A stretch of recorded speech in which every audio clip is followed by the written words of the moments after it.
Maraming salamat po, Mr. President. Mr. President, I can see the major programs and projects of DSWD as outlined in their PAPs. The Senate version, Mr. Speaker, allocated 212.5 billion pesos for all these 12 interventions.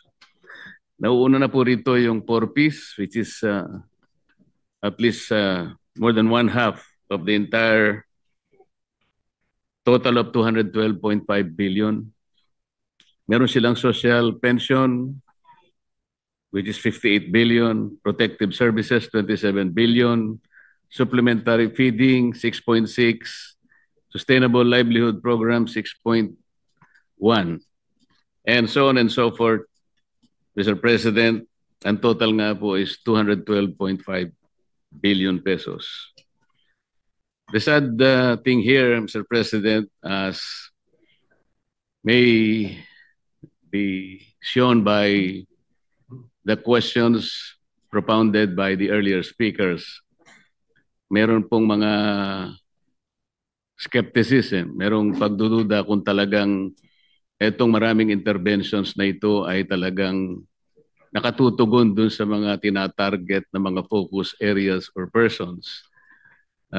Wala nga po tayong datos, even monitoring per admission, as I heard this afternoon, kung talagang nagkakatapat-tapat talaga yung nag-o-overlap, lalong-lalo na sa pagbibigay. Talaga po bang naibibigay lahat to sa target groups?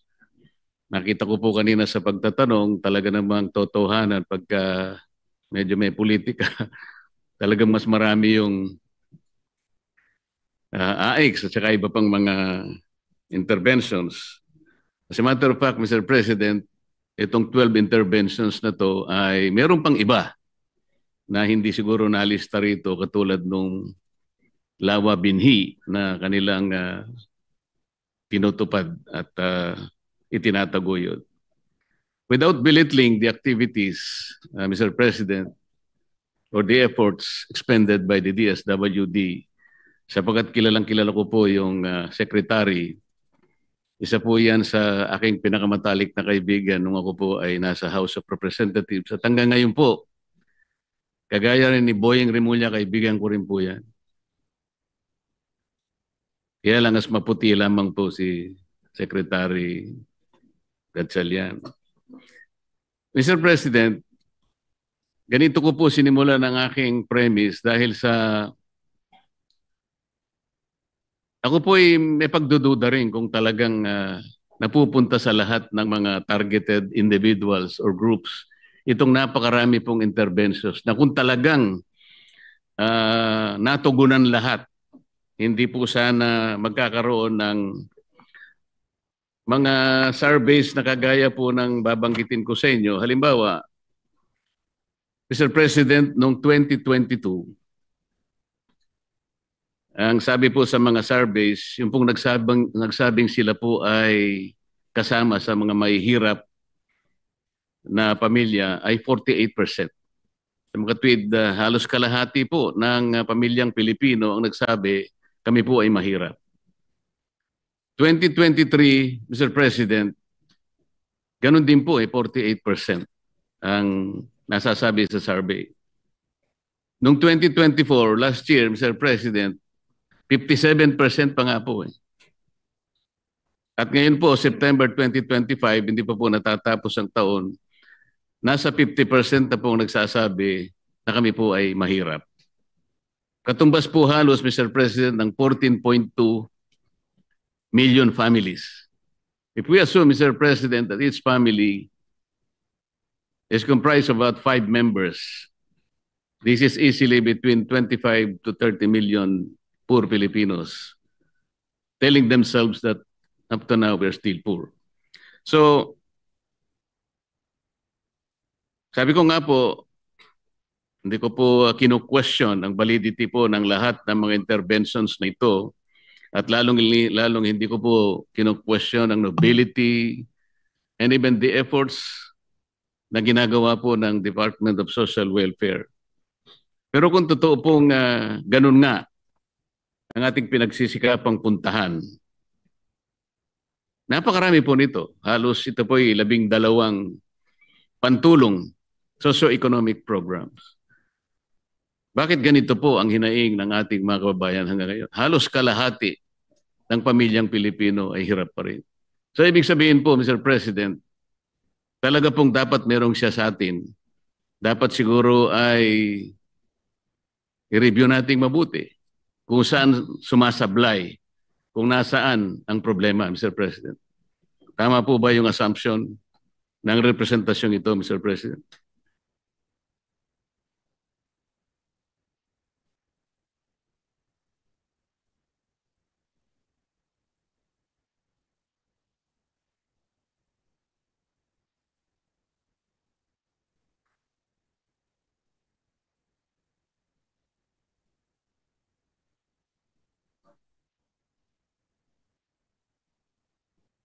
So His Honor's question is, why does the Secretary believe that marami pa ring mahirap kahit na marami tayong programa? Yun ho ba ang tanong? It was not the Secretary's assessment, Mr. President. The SWS surveys and the other surveys are the ones assessing the economic plight of our people Yes. from 2022 Yes. up But to this year. what is the question with regards to that survey? The question is, may tama po ba na may sablay o may maaring may dapat pang gawin kung po pwede i-revolutionize Ito naman. itong mga interventions na ito para sa ganun Which is the most?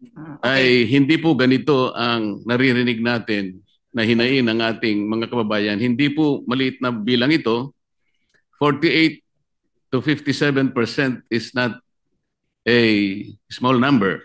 This constitutes, Mr. President, 14.2 million families. At ito pa po ang masakit, Mr. President. March 2025, 27.2 of our people are complaining of involuntary hunger. Ito po yung pinakamasakit siguro. Yung involuntary hunger, Mr. President, gustong kumain ng isang tao, pero wala siyang makain talaga. Ito ang kaawa-awa po na kalagayan ng isang mamamayan na gusto niyang kumain. Sapagkat talaga pong dapat tayong kumain para mabuhay. Hindi po tayo nabubuhay para kumain. Kailangan po tayong kumain para mabuhay. Kung wala po tayong makakain, mahirap po. 22 to 27%, Mr. President. This constitutes about 7.5 million households. Malaking bilang po ito. Kaya with this assessment of surveys, Mr. President, and considering that we have more than 12 interventions, focus and targeting the impoverished, the downtrodden, the marginalized people, pero patuloy pa silang humihibik, patuloy pa silang napapasaklolo. Stunting is only one of those extensively discussed today. Pero ang pinag-uusapan po doon ay hindi lang pinagugatan noon ay dahil isang bagay lang. Hindi pa napapanganak yung tao, Mr. President, may problema na siguro, kaya ganun ang pangyayari. Kaya kahit na po sabihin nating 1,000 days or even 365 days sa umpisa, may problema pa rin po because the structure ay hindi natin na-address. Yun po yung nakikita ko na ipinahayag ng mga statistics, Mr. President. So the question is the observation valid, Mr. President?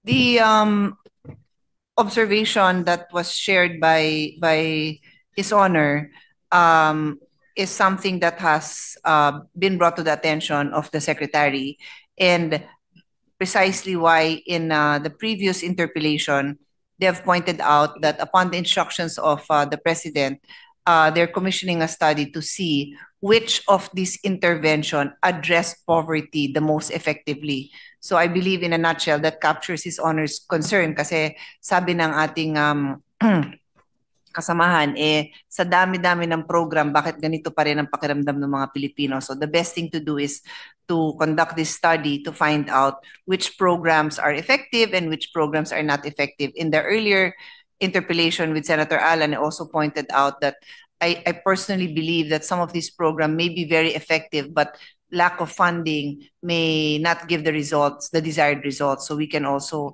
look at increasing the funding for these programs. And I'm specifically referring to the 1,000 days kasi ang intervention doon is just 350 pesos. So kung buntis ka, hindi naman baby yung pinapakain mo, nanay ang kakain nun. So 350 pesos a month is 10 pesos additional a day. And we all know that that is not a huge amount. So for this representation, that could be an effective intervention. And then regarding His Honor's data on involuntary hunger, that is also very valid. But the DSWD also launched a program, yung Walang Gutom, and from there they saw a drop of about 4% of those who consider themselves hungry versus not hungry. 4% ang drop. It's still a long way to go. It's not, our work shouldn't stop there, but it seems that itong Walang Gutom project is somehow effective. Mas malaki din yung amount nito, it's 3,000 pesos.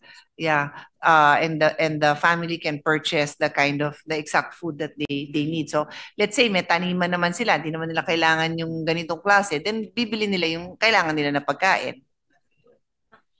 Maybe the programs, Mr. President, are valid. Maybe they are good. As a matter of fact, they were well taught by the SWD. The problem, I think, lies in the implementation.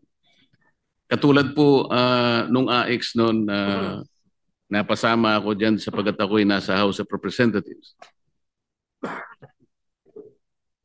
Kapag ikaw po ay sumama doon sa grupo ng mga House of Representative members, sumama ka halimbawa, nagpunta sila sa Visayas or in Mindanao, yung presence mo lang will entitle you to, meron po siyang sinasabing 777. So meron kang 7 million tupad, meron kang 7 million AIX, meron kang 7 million MAIF.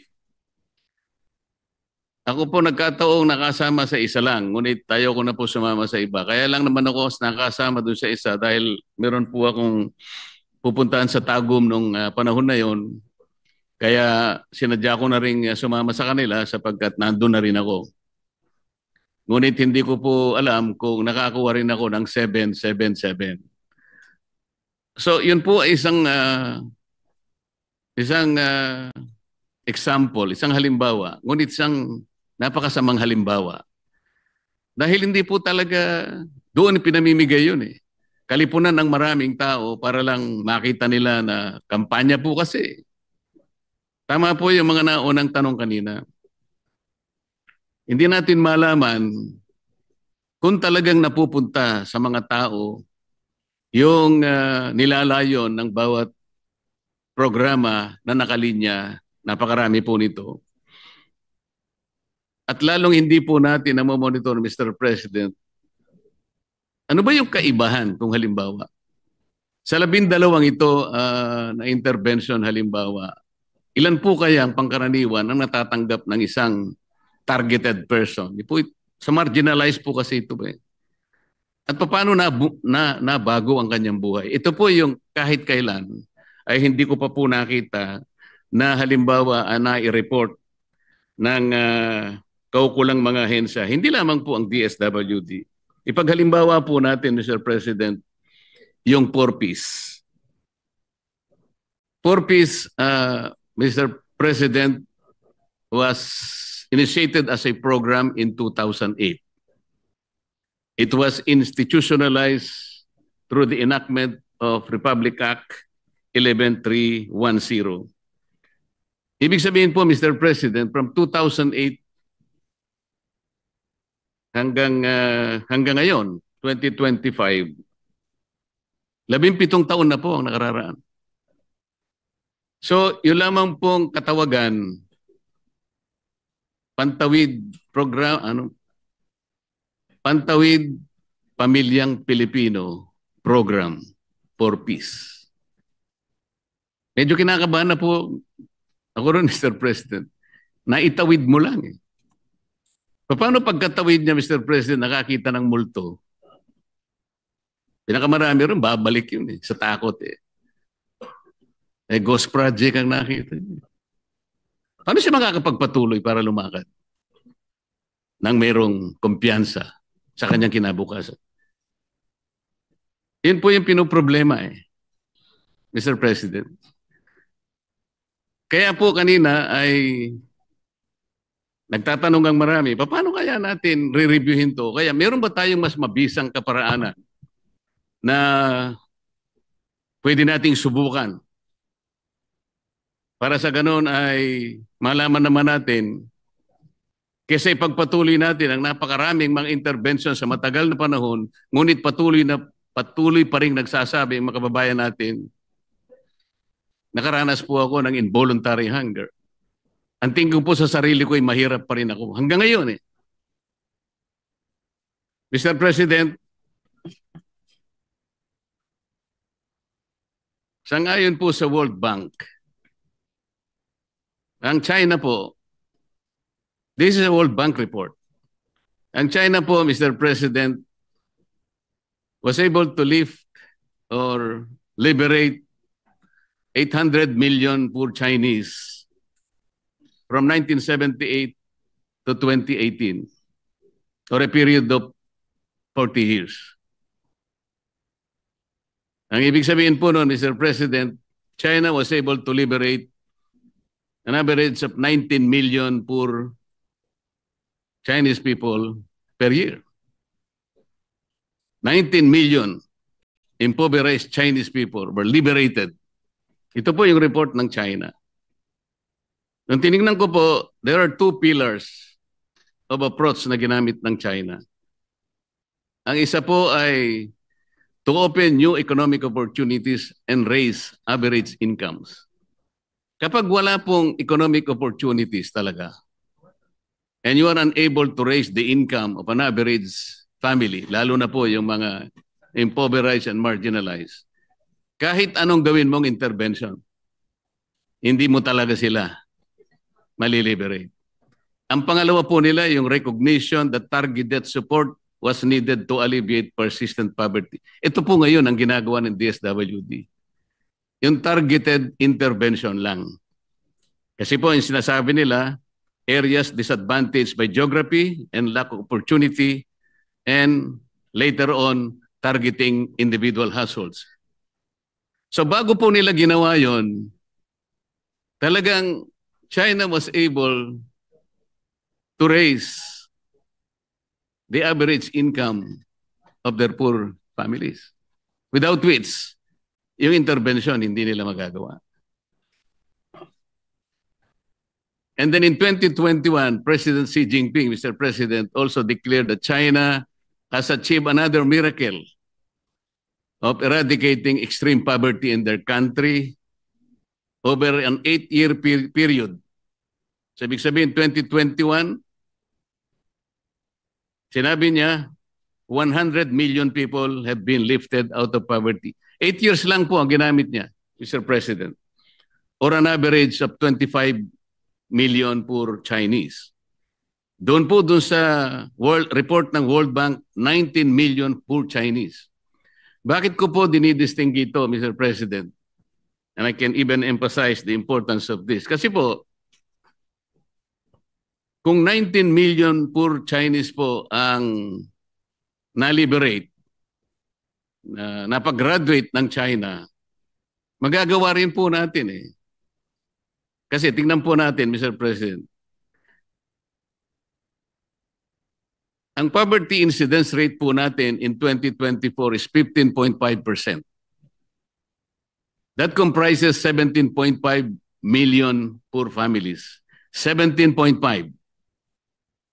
Ginamit po natin na base 112 million Filipinos in 2024.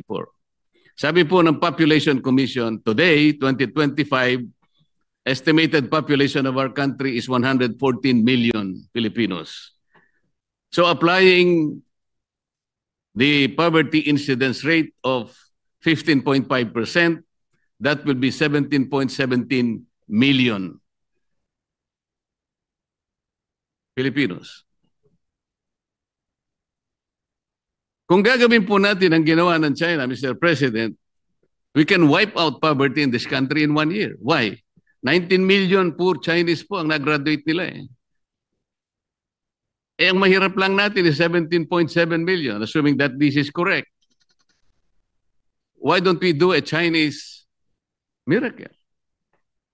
Kesa naman sa, ang poor peace po, 17 years na po eh. Pumasok po ako sa Congress, House of Representatives in 2004. 4 years later, doon ko po nakita ang poor peace, 2008. Hanggang sa mag-graduate po ako, ngayon we're still struggling and grappling about the ways we can help our people, especially the marginalized ones.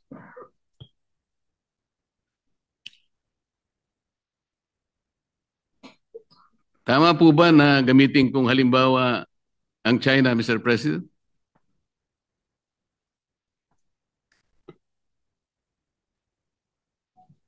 Maganda hong tanong yon kasi nag-compute din po ako. Gusto ko rin naman ho na ma-eradicate yung 17.7 million Filipinos natin living in poverty. Pag ginamit ho natin yung model ng China, talagang kaya ho yun. But our population is not 1 billion. Our population is 112 million. So if you look at that ratio, what China was able to achieve, and I just randomly pulled out a number of 1 billion yung population nila within the earlier time frame that His Honor gave, 1978 to 2018. In the early years, it was 1 billion. Later on, it increased to 1.43 billion. Less than 2% po ang 19 million per year. It's great. It's great. It's nice to have a target, but I don't know if we can actually say that their program was better than ours kasi magaganda din naman ho yung achievement natin. Not in any way to say that this is enough. There is so much more we need to do. Even the Secretary acknowledges that. Pero ito naman po ang tingnan natin, na accomplishment po ng 4Ps. 1.44 million household exited from 2022 to 2025. Ibig sabihin, naka-achieve na sila ng self-sufficiency kasi the intervention of 4Ps was to change behavior, to make the parents raise their child in a healthy environment, going to the health center and going to school. So 1.44 million naman ang napa-exit natin. So I would say that's about 1.27% of our population. 12.21 million ang elementary graduates po natin dito. So malaking percentage din yan. 4.55 million ang high school graduates. 39.88,000 board examination passers and 116 top-notchers. Ito po yung mga pamilya na walang college, walang nakatungtong sa college. So for me to see this, tumataas po yung balahibo ko na kahit papano nakapag-graduate hindi lang ng high school pero pumasok pa sa mga course na may board exam at may nag-top notcher pa. And then 2.44 million have graduated to the Sustainable Livelihood Program na ito ay kadikit ng 4Ps para matuloy-tuloy nila yung good habits na inumpisahan nila at may kabuhayan na sila ngayon. So I would say, Mr. President, there's much more that we can achieve. Sana mas maganda pa yung mga numbers. The good news is I think we have a team here headed by the Secretary that, is not settling for these numbers. They want to achieve more. And that is why they have a study that I had already mentioned a couple of times that will help them determine which are the most effective programs or which programs in combination. The 4Ps, they also have validation of this program, that this program is effective, pero gusto pa nilang malaman na ano pa bang pwedeng improve pa. What programs should be eliminated, what programs can be combined for the most efficient use of funds to address the needs of these poorest of the poor, Mr. President. So short answer to your question, maganda talaga yung model ng China. I think we can do our part in trying to have that target of alleviating these people out of poverty. Pero tingin ko maganda rin yung mga nakita nating data kasi we can also see what happened to them, what happened to the children who fall under those programs. Yes, Mr. President, as I have said, there is no way to belittle the efforts of DSWD. I think we can thank them for what they are doing for our people. They've been there for quite some time, and they're everywhere whenever the services are needed. Ang sinasabi ko lamang, Mr. President, is the China model is something that we should also take advantage of. Ma-review man lang natin. Kasi yung una po nilang ginawa ay to raise the average income of their poor people. Ibig sabihin, kapag hindi po natin nagagawa, no matter how much intervention we can do or we will do for them, hindi rin siya magiging sapat or significant para sa ganon ay makabawi sila talaga ng lubos-lubusan. Kaya nga po yung approach ng China from 800 million in 40 years, that's an average of 19 million Chinese liberated from poverty. Sana magawa natin yon kung halimbawa makuha natin yung sinasabi nilang economic opportunity that can eventually raise the incomes of these marginalized Filipinos, talagang yung pantulong na lang na interventions, yung makakabawi silang talaga. But until and unless we're able to raise their plight, their economic plight, to the extent that they are able to get an income na makakasapat po sa kanilang pangangailangan, kahit ano pong intervention ng gawin natin. Ito po yung nakita ko sa Chinese model. Kaya po, pupunta po ako sa aking pangalawang suggestion. During the briefing of the Department of Finance, Mr. President, naimungkahi ko po na pwede siguro nating pag-aralan. Let's do away with all these subsidies. Nung briefing na yun, Mr. President, I was using the example of the 2025 budget where I was able to compute subsidies coming from, let's say, AIX, TUPAD, MAIP, PORPIS, etc. I was able to compute the sum total of 194 billion pesos. Parang kapareho din po ngayon, Mr. President, kung titingnan po ninyo yung 12 interventions hanggang doon sa pang-8, yung walang gutom 2027, 194 billion pesos na po yun eh. At ang total, kagaya nga ng aking nabanggit na 212 billion pesos. In that briefing, Mr. President, hypothetically, sinabi ko, if we can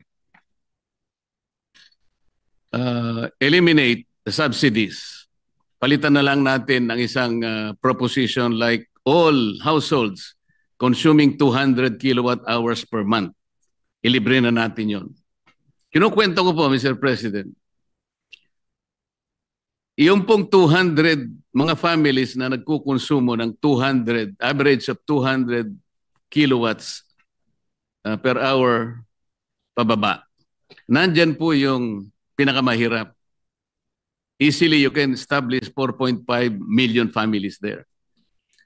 Kapag ganun po yung approach na ginawa natin,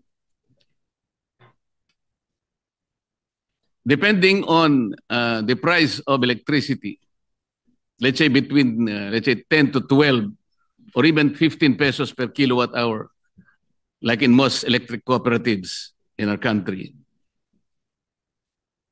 Palagay ko, ang magagasta lang ng gobyerno is between 100 to 120 billion pesos. What is the advantage, Mr. President?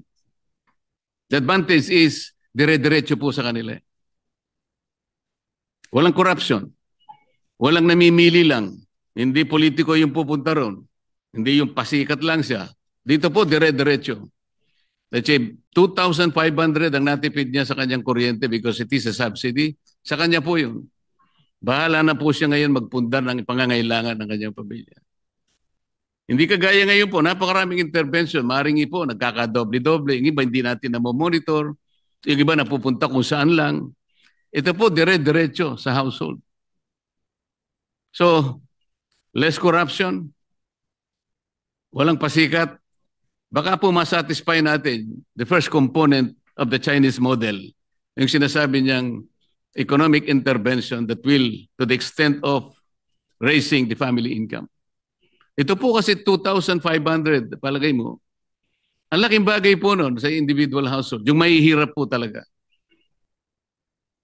Yun po sana yung gusto kong i-propose at maaaring hindi natin magawa ngayon, but we should be able to maybe study it further, Mr. President. Kasi po, initially, sabi sa akin ni Secretary Recto, I can recall him. Nung sinabi ko po sa kanya, nakangiti siya, masaya ang kanyang muka. Sabi ko, Mr. Secretary, mukhang hindi ka kukontra, sabi. Sabi niya, hindi ko kukontrahin yan, parang maganda. Gusto mo, dagdagan ko pa eh. So, there are some merits in this kind of proposition. Kasi dito po sa maraming interventions, napakahirap pong mag-monitor talaga. And I think even the Secretary, siguro halos hindi na natutulog para lamang makita niya talaga ng lahat ng ito ay napupunta sa dapat mapuntahan. At makita niya rin na nagkakaroon ng bunga yung kinapuntahan ng mga pera and services and interventions na nababanggit lahat dito. So dire-diretso po sa pamilya. Wala pong corruption yun eh. Zero corruption. Is it worth reviewing or considering, Mr. President? Definitely, Mr. President, the Secretary said they will study it, and even this representation as Chairman of the Committee on Energy, I have mentioned to His Honor that we are very happy to study that measure. It sounds like a very positive measure that would really benefit the Filipinos. Thank you.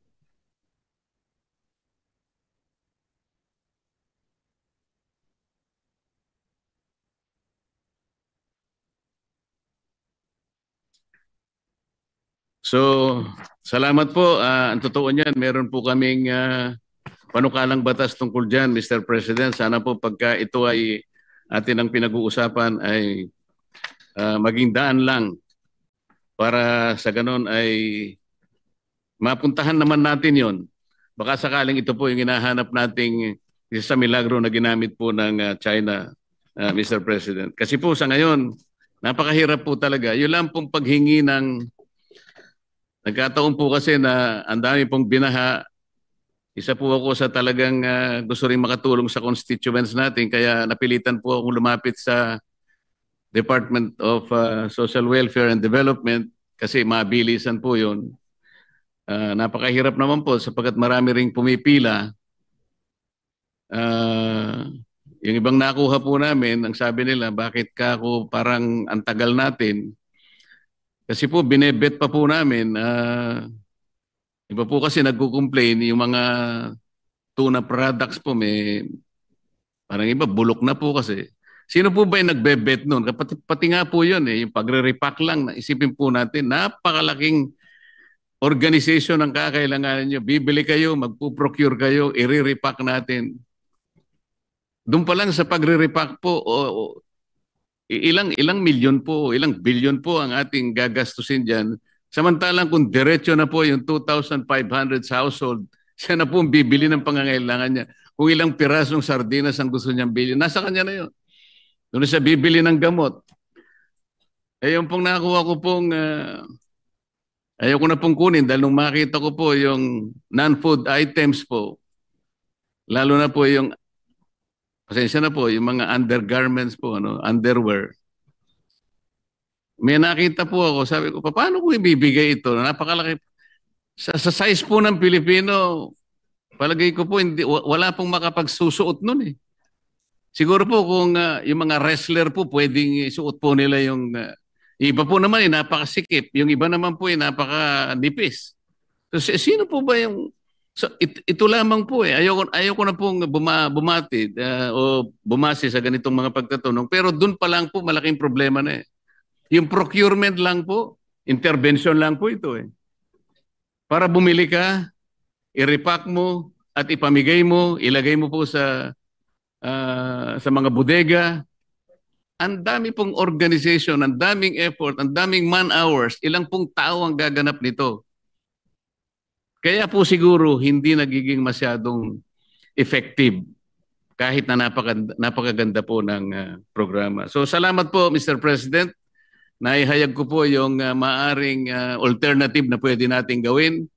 Salamat Secretary Rex sa pagtulong mo sa ating mga kababayan kahit na mahirap, talagang ginagampanan mo pa rin ang tungkulin mo hanggang ngayon. Maraming salamat po Madam Chair and Mr. President. Thank you,